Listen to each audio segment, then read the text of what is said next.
Assalamualaikum warahmatullahi wabarakatuh. Perkenalkan nama saya Ibu Safitri, NIM 241101100064. Baik, di sini saya akan menjelaskan mengenai diferensiasi peserta didik. Yang pertama, diferensiasi peserta didik dalam masyarakat. A. Budaya dan sekolah. Padahal diferensiasi budaya dan sekolah saling mempengaruhi. Sekolah merupakan tempat belajar dan terbentuknya identitas serta perilaku sosial siswa yang mana dipengaruhi oleh budaya siswa itu sendiri. B. Perspektif sosiologis yang dibagi menjadi dua. Pertama, perspektif fungsionalisme struktural yang sangat penting untuk menentukan apa yang dipikirkan dan dilakukan siswa.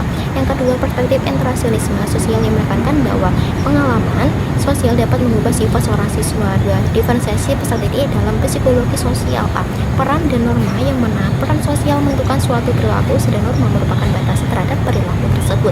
B. Diri yang berperan dalam hidup seperti tokoh dalam teater yang berbeda dengan naskah yang berbeda sehingga diri siswa sangat bergantung pada kombinasi peran yang mereka ambil. C. Perilaku sosial. Perilaku sosial bagaikan skrip yang menentukan situasi sosial tertentu, yaitu terdapat peran sebagai pemeran, terdapat norma sebagai pembatas peran, dan naskah sebagai landasan memahami cerita. D. Pengembangan pengetahuan sosial, bahwa dengan anak mengamati lingkungan akan menentukan perilaku mereka sehingga respon yang tegas berpengaruh di masa mendatang. 3. Diferensiasi peserta didik dalam fungsi pendidikan yang telah disepakati bahwa pendidikan mengajarkan pengetahuan dan tingginya pengetahuan menunjukkan keberhasilan, namun hal tersebut bukan satu-satunya penentu keberhasilan ekonomi. 4. Diferensiasi peserta didik dalam kerugian sosial. A. Latar belakang keluarga. Latar belakang keluarga yang tidak mendukung sangat mempengaruhi kemajuan anak. B. Apa yang penting, budaya atau kemiskinan? Kemiskinan yang membudaya yang membatasi pendidikan. C. Dapatkah pendidikan memberikan kompensasi? Adanya kompensasi kemiskinan yang membantu pendidikan, sebab kemiskinan menjadikan kesejahteraan pendidikan. 5. Diferensiasi peserta didik dalam jenis kelamin. A. Apa itu gender? Diskriminasi pendidikan sebab perbedaan gender. B. Keniscayaan gender, perbedaan finansial sebab keniscayaan gender. C. Asal-usul pembedaan gender, perbedaan gender sebab hormon biologis dan perbedaan dalam sosialisasi. D. Kenapa pencapaian perempuan meningkat? Meningkatnya pencapaian perempuan setelah disahkannya Undang-Undang Kesetaraan Kesempatan. E. Perbedaan kualitatif antara perempuan dan laki-laki. Perbedaan kualitatif antara gender yang mana perempuan memiliki kemampuan verbal dasar dan laki-laki memiliki kemampuan mekanik dan spesial. F. Mengapa laki-laki tidak berkinerja lebih baik sebab kurangnya norma dan motivasi. E.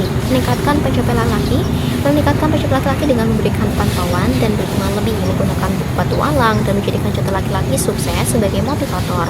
6. Diferensiasi peserta didik dalam etnisitas. A. Ras yaitu perbedaan latar belakang biologis dan geografis. B.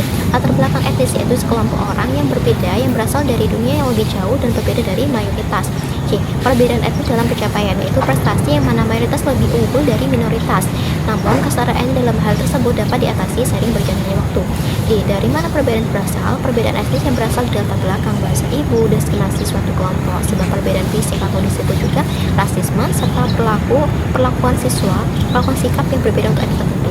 E. Etnis gender, diskriminasi terhadap etnis dan gender tertentu yang menghambat perempuan ke pendidikan tinggi. F. Mengurangi diskriminasi, upaya mengurangi adanya diskriminasi etnis dengan metode belajar yang melibatkan kerjasama kolaborasi kelompok.